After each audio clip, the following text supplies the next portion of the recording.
Hi, everybody. Welcome to the interview series with me, Jessica McElveen from Kids Yoga Therapy. And some of you might have already tuned into a few of my interviews where I'm getting to speak to some really amazing people in our community, right here in Australia and also all around the world. And what these people really have to share with us and have in common as well is that they have a journey to share. They've experienced some challenges, and within the realms of being a parent or caring or working with children with really complex needs, and they really have some valuable insights that we can learn from. You know, if we are to succeed in our own world, in our own life, we really need to be learning from others and supporting others, but also being supported by others as well. And that's really what I want to bring to you with the interviews and with the people that I speak to, as well as the language that help to explain what our children might be experiencing on a day-to-day basis as well. If we are to fully understand what they're going through, which we actually will not ever be able to, but to the best of our ability, we need language to have a conscious awareness of what they might be experiencing. So today I have the lovely Sarah with me, and Sarah is the author of the book My Feelings Matter, which is in many, many bookstores all across Australia. And I will let her speak a little more about that and I guess the journey to why that was written. But first of all, welcome, Sarah. Thank you for joining me today. Thank you for having me. That's okay. And we've had a few hiccups this morning, everybody. So it's a miracle that we're here with you right now. So, Sarah, I've got my calming oil because of what it took to get here, people. Okay. That's how serious it was. So, Sarah, do you just want to introduce yourself to everybody today? Sure. I am Sarah Stace. I am a mum to two beautiful boys. Hudson is about to turn 7 and Vanda is almost about to turn 4, which is crazy to me. I live on the Gold Coast, the beautiful sunny Gold Coast. We basically live day to day, seeing what happens. Hattie's on the spectrum, the autism spectrum, so we have to sort of judge each day by outcome, sorry. And yes, I did, as Jess mentioned, write a book for Hudson. I wrote it for other kids, not just Hudson, obviously, but it's about feelings, what we can do to help, and how they might be feeling. But it's a very visual book, just simple visuals for kids to be able to point at and learn to recognize feelings. Yeah, and it's a really wonderful book. So I'd love for you to share more about that at the end where people can get a hold of that, because I do use it within my sessions as well. So I guess, Sarah, what I'd love to do for the parents watching, I'd love to hear from you the journey of how Hudson came to be diagnosed and what that was like for you as a parent. Yeah, sure. Well, first of all, it wasn't something that was ever on my radar. Obviously not when you have a child. But in saying that, I always instinctually knew something was up or something was different with Hudson, even though he was my first son. So I think that's what made it a bit harder, was because you don't have anything else to go off. I wasn't surrounded by heaps of children, so I didn't work in that sector. I was just a young mum. So it wasn't until my psychologist, actually, who I went in one day and was just a mess and was explaining my day with Hudson and what it was like to take him to the shops. That is when she mentioned to me, have you ever considered, she'd obviously been listening through many sessions, so maybe she had finally gotten to the point where she could say it to me. Have you ever thought that Hudson might have Asperger's? And I didn't know what that was at the time. Obviously, I went home and looked it up. And my journey went from there. It went from someone else. We always thought it. Mum and I said certain things to each other from his behaviours, but it was her that sort of pushed me to look into it. Okay. And so, for parents out there, young parents and parents who, you know, they have a bit of an idea that maybe something might be a little unusual, maybe some behaviours, something they haven't seen before. Maybe they're sharing these behaviours with friends and their friends are saying, I don't really understand that. That's not something my child ever does. You know, I don't know why your child's doing that. So what types of behaviours were you seeing that I guess your friends or maybe other people weren't really understanding? Okay, sure. And that's the thing. Nobody does understand it because nobody sees it except you and usually your partner, or whoever's living in the house. So I also want to quickly mention that when you do talk to your friends about this, because still to this day people say to me, you put your son in a box, you've labelled him, you know, and they don't want to do that. But at the same time, for me, it's been a really positive thing because I've got support and help. And had he been 7 years old now and not been diagnosed, I don't know what my life would be. It would be a shambles because I wouldn't understand how to parent Hudson. Mm-hmm.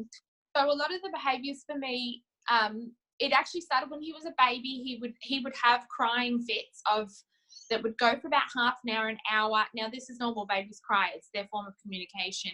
But this was different. It was traumatic. It was so loud, so screaming, constant. I couldn't comfort him. And this happened from when he was a tiny baby. And I remember the points of when it happened. And it was just a complete and utter shock to my husband and I. Like, we didn't know what on earth had happened. Mm-hmm. So I always felt something from very young. And then as he grew up, when he was 1.5, 2, when he started walking, we'd go to the shops with grandma.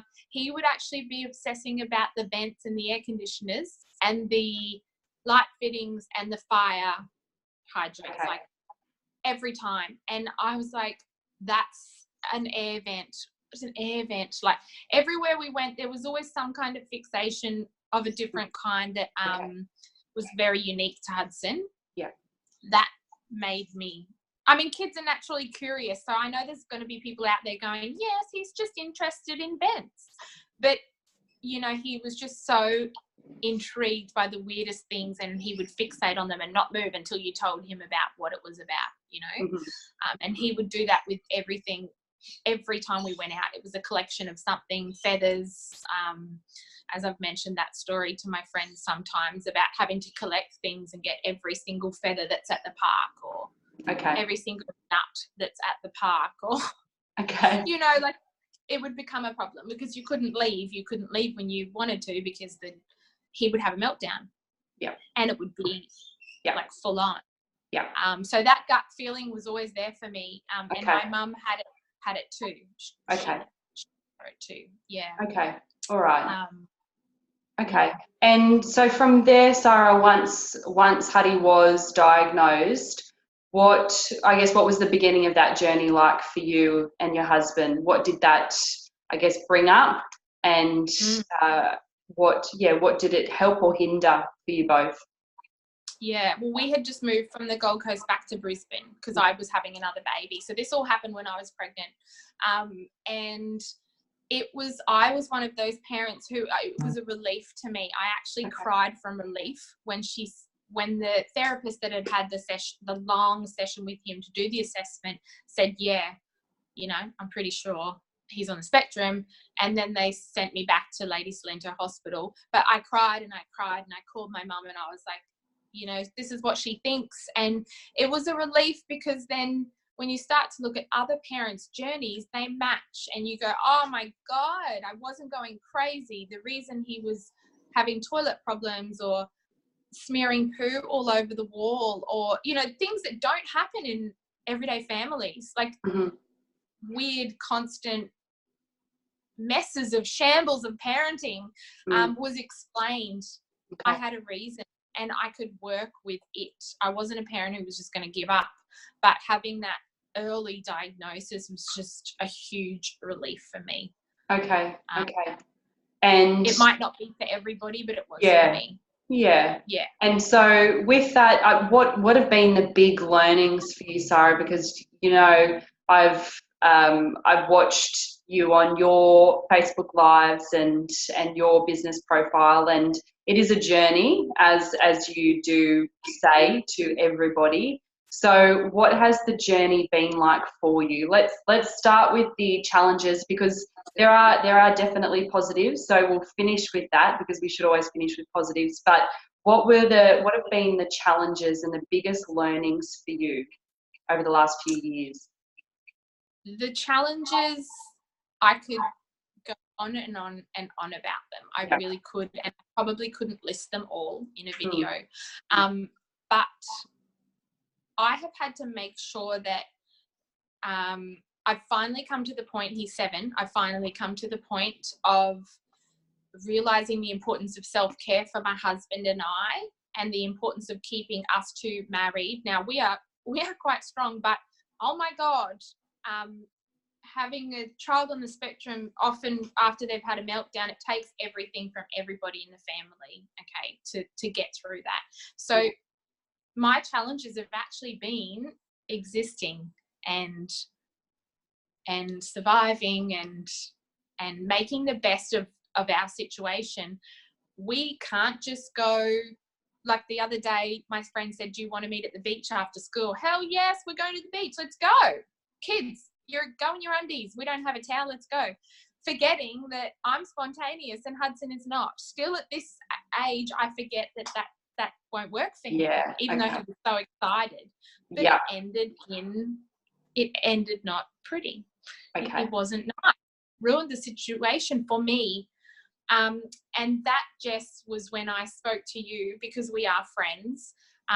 Even in the last couple of weeks, my difficulties have been made easier by you saying to me, the level of acceptance is not there yet. I didn't have this. I'm talking last week. I didn't have the level of acceptance that Hudson is on the spectrum and I am a mum of a child on the spectrum. Okay. And this is our life. I didn't have it. Okay. I'm almost there. Yep. Holy crap, it made it easier last week when he was having a meltdown, and in my head was Jess going, allow, you know, and I did. I allowed it to happen. I comforted him. Okay. Yeah. That's really amazing. It's still unfolding. Oh, the challenges are still there. Yeah. And I'm really glad that you've brought that up, and I'm especially glad that at least something that I've said to you has been beneficial for you. I'm so glad. So with this idea of acceptance, and I think that's probably at the top of the list of a concept that parents, need to actually start talking about. So, this idea of what your life now is and what your life now may never be as a parent and as a family unit. So what do you think you were resisting, Sarah, or what was it about me saying this idea of acceptance that really highlighted, wow, that's something that I haven't maybe never thought about, or I haven't been doing? What was it, do you think? Well, I think it was also the process of how you told me to reach that acceptance, which was writing it down. So when he has a meltdown, I couldn't do it after he had one. I was just too exhausted. Any parent will understand that. But the next morning I did, and I finally, for the first time ever, wrote what I heard, what I saw, what I felt. I saw kicking, I saw screaming, I saw him red in the face, I saw rigid body movement, rocking, rah, rah. Okay. I heard screaming, I heard this, I felt this, and most of it was anger in me because I couldn't help him. But I only couldn't help him because I thought he needed to be fixed, and he didn't. He needed to have his meltdown. Wow.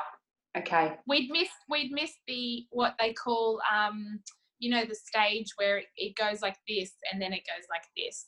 We were there. We're at the top. When it's at the top, you have to allow it and accept. My child is having a meltdown. I have to sit with them through this to make sure he doesn't hurt himself. Yeah. And then when we come out the other side, then we'll go into how we can lessen that next time. Yeah. Not right now. Yeah.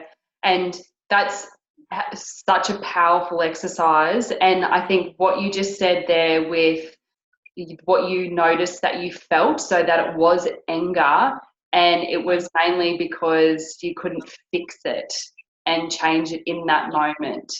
Yes. Your heart is outside your body. they're hurting themselves, they're upset physically, you can see that, and you can't fix it. And the loss of control there as a parent, like I had to write, I swore a lot, okay, in that piece that I write. I effing hate meltdowns. I hate autism. I hate this. I just got it all out because I realized that's actually the darkness in me. Yeah. It's actually very human and very normal. And until you say, yeah, I actually feel all these things, meltdowns are shit, then you can go on to go, all right, I feel that, but I don't have to feel that every time. It's just the way it is. Yeah. And, you know, it really does make sense, Sarah. And I think you highlighted there that there is going to be that shadow. So we have this concept of shadow and light, you know, in every area of our world. So there is going to be a shadow side to that scenario with Huddy, with those situations. And what that allows for then is still the light to come through. So without shadow, there is no light. Without light, there is no shadow. So I'm really glad that you brought that up then as well. And so what is it that you believe you're still learning, Sarah? What is it that you're still trying to learn? Well, I think it's funny while you're talking. I think I have to learn to do that exact thing in all the other parts of parenting him, because last night I hadn't his stutter is really bad at the moment, like really bad, and he's having problems with the toilet. Okay, so he's stuttering at me, trying to tell me a one sentence. It's taking him so long, and there is no level of acceptance yet. I still have not reached it. I'm going, oh my goodness, in my head, please finish what you have to say. It's 8:30. We need to go to bed. So I think I have to apply what you said in forever. Forever on this journey. Yeah. Last night I could have done that and I didn't. I was just like, come on. Yeah. You know, let's move it along. Yeah. And I think when reflecting on that, it's something that you, should have done. But I think then that's when your self-compassion and self-forgiveness needs to come into it and ensure that that self-anger and self-frustration and self-blame and self-hatred doesn't take over the next opportunity where you can employ that strategy or that new way of thinking in that situation with your child, because it is going to continue triggering and triggering and triggering. And there is no destination either. You know, this is going to be a continuous learning path through these years and through parenthood, you know, for the rest of your world and life as a parent. So from there then, we've spoken about this issue of self-care, and you believe that that really is one of the main things that you've learnt and learnt to take seriously as well. You know, it's not just this fly-by concept that every now and again, okay, sure, I'll take care of myself. So what is it that you do to take care of yourself? What are your practices that you try to do? And it may not be all the time, we can never get it perfect, but what is it that you've employed as a self-care strategy? Yeah, and I was thinking of that when you were talking, because I thought there's parents out there that won't be able to get to the accepting journaling stage without, they're just exhausted. They're literally on autopilot mode because of the stress in their life. So even last week, I'll just show you this. It happens to be sitting on my computer where I am.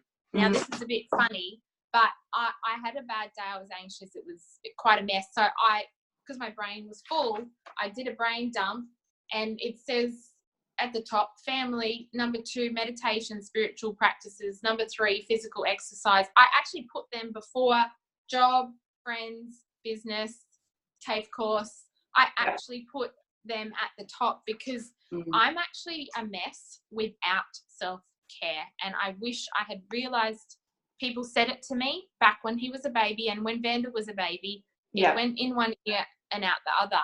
Now, because they're a little bit older, it literally is my number 1 priority, because I cannot be the best mum I can be for those boys without exercising, getting some quiet space where I do sit with and meditate with special music and Yeah. do my thing. I cannot function well without that. And my doctor, obviously every woman's doctor is trying to put them on antidepressants. I've been on them myself. But he said to me even 2 weeks ago, you're so busy, you know, you're expected to cope with so much. You need these. And I said to him, no, I would rather quit my job than you tell me that I need them to keep up with society. I'm so passionate about women, and I've got a blog post on my page today, taking care of themselves and dropping the tasks off to focus on their family and themselves to be the best version of themselves. I'm so passionate about that. Yeah. It's so, and you can only learn that through living it and getting to the point where you're like, holy moly, I'm useless to everybody if I don't look up. Yeah, you're right. And you need to feel that difference too, which it sounds like you have. You've really felt what it's like without it. And now you feel, you know what it feels like to be with it. And that's really what keeps you going back to those self-care strategies, because, you know, consciously you're aware of what you will feel afterwards. And you know what, Jess, it even goes down to the fine point of if Jason's going on a night shift, if their dad's going away for the night and I know I've got to cope by myself, I make sure I go to the store and I get a special meal, a healthy meal with protein and veggies. This is how serious I am about self-care, so that I don't get hangry. Okay, so I've got my special meal. It's ready to go. I can parent all night. Let's do this. That is how serious I am about it. And I will make sure that happens that day so I can be the best mum I can for them. Yeah. It sounds loopy, but that's, no, you know, that's not my loopy self-care. Yeah. You found what works for you, Sarah, and that's really wonderful. Yeah. And so it's led you to write an incredible book for children. So My Feelings Matter, that's what it's called. It's now in many bookstores all over Australia. And I know you've got a book signing coming up as well. There it is. It's such a beautiful book, and it's so simple for children to understand. It's simple for adults to read and help their children through. And, you know, the pictures are just perfect for children to really get an idea of these emotions. So I guess, why don't you speak a little bit about that and what it's achieving for children all around Australia? Yeah.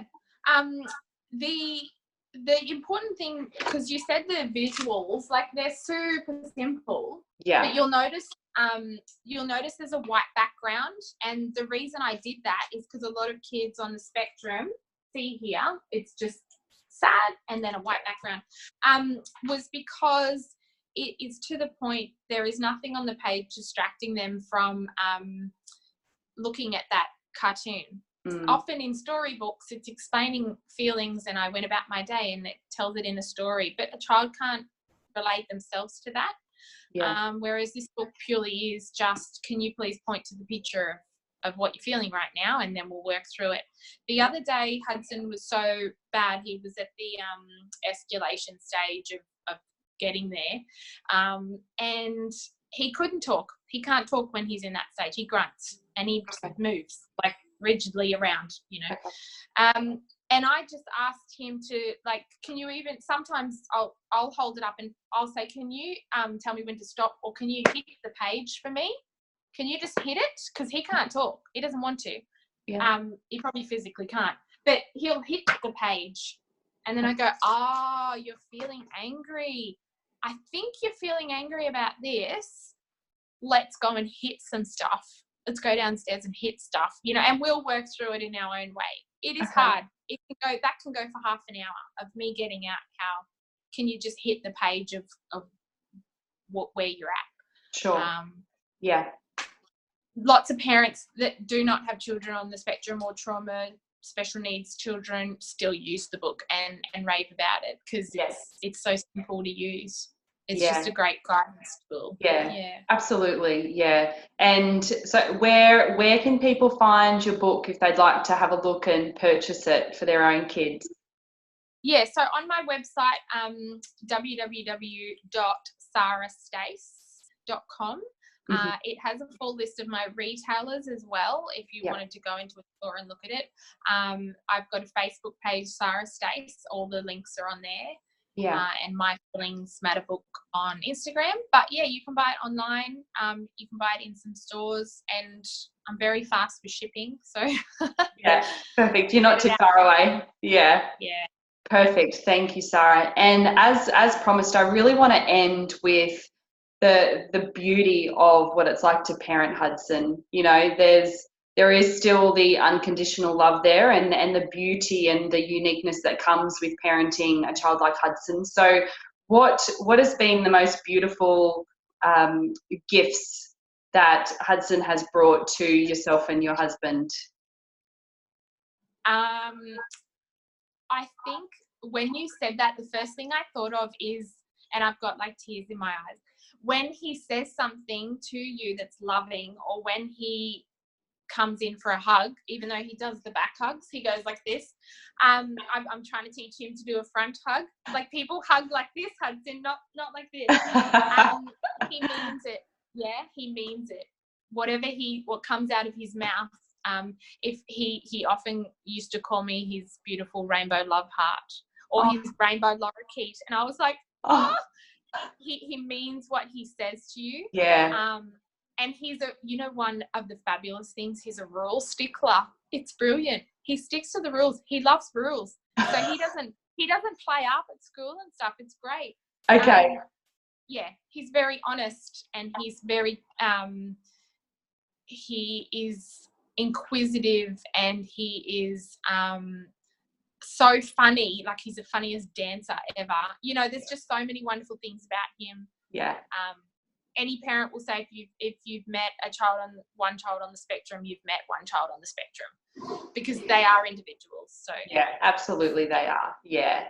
That's perfect way to end. And I suppose as we end, Sarah, is there anything that we haven't touched on that you do wish parents to know? I could go on and on. I guess, please, if you have that feeling, mums and dads, mums more so, because we are born with this instinctual gut miracle of wisdom, intuition. If you have a feeling and there are things happening in your life that you don't think are normal for your child, don't go asking all your friends. Go and get it checked out. Go and get them assessed if you want to, or go and speak to a specialist, because there is nothing to lose by doing that. Don't feel alone, because you're not. There's so many people, as Jess said at the start of this video, we're all here, we're all on this journey together. And when you start looking for other parents online, or looking for advice, you might actually, it will help you. Don't be afraid of a diagnosis. Geez, doesn't put you in a box. Mm-hmm. Yeah. Okay. All right. Perfect. Thanks, Sarah. And thanks for joining me today.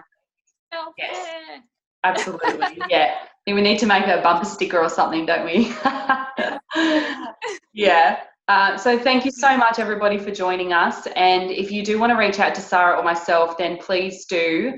It could be via Sarah's website. I know your contact details are all on there, Sarah. You've got access to Sarah's book on there. And then you've got Kids Yoga Therapy here. So I do specialise in children that have got special needs and that have been affected by trauma. And it really is a wonderful modality to help calm those minds and bodies that are constantly in that hypervigilant stress, anxiety state.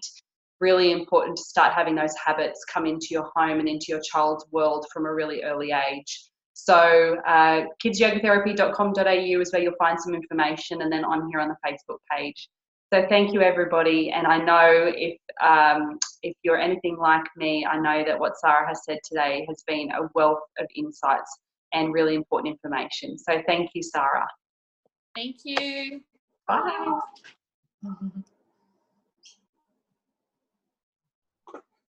Oh, hang on.